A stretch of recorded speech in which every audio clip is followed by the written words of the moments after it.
윤석열에 대해 알아보자.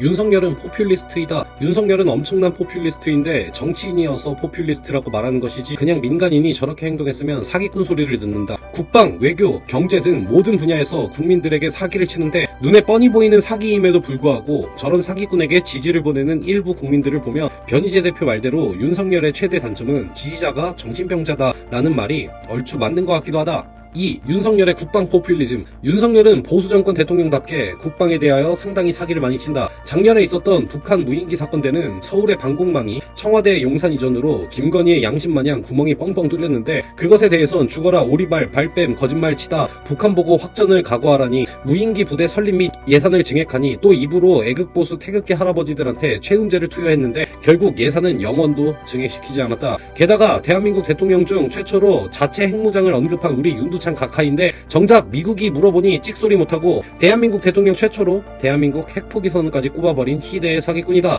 핵포기 선언하는 것도 국민들은 열통이 터지는데 미국의 핵잠수함이 대한민국에 자주 들리기로 했다라는 것을 국방력 증진의 성과로 보고 대한민국이 식미적 핵 보유국이라는 희대의 망언까지 남기기도 했다. 3. 윤석열의 경제 포퓰리즘. 윤두창은 경제에서도 사기를 치고 다니는데 특히나 R&D 예산 삭감, 저소득층 희귀 질병 치료비 전액 삭감, 여가부 폐지 선언에 반대되는 여가부 예산 증액 등 전방위적으로 온갖 대국민 사기쇼를 벌이고 다니는데 대표적인 예로 R&D 예산에 대하여 증액을 한다고 선언을 하고 내년도 예산안에는 오히려 삭감이 돼 있는 국민을 개돼지 취급하는 윤석열이 개새. 4. 외교 포퓰리즘.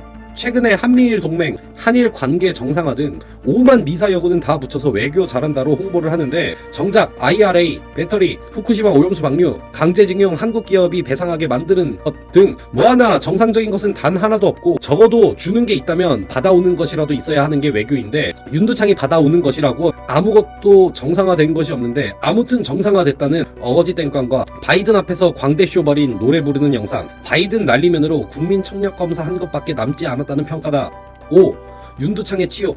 2024년 총선을 앞두고 벌어진 강서구청장 보궐선거에서 더불어민주당 이재명 대표에게 복날 개처맞은 윤두창은 치욕을 맛보았다. 사실 그것이 윤석열에게 치욕일지는 생각해봐야 할 점이 있는 것이 대통령직을 김건희에게 빼앗긴 듯한 모양새, 그리고 굴욕적인 바이든 앞에서의 자세, 기시다 일본 총리와의 치욕적 외교 관계를 떠올려보면 사실 윤두창 형님은 상당히 마조히스트적인 패티시를 지니고 있는 것으로 생각이 들게끔 만들기도 하는데 지금 현재 상태라면 총선 때 윤두창 형님의 취향에 오르가즘을 느끼게 만드는 사태가 벌어지는 그런 날이 올 것 같다.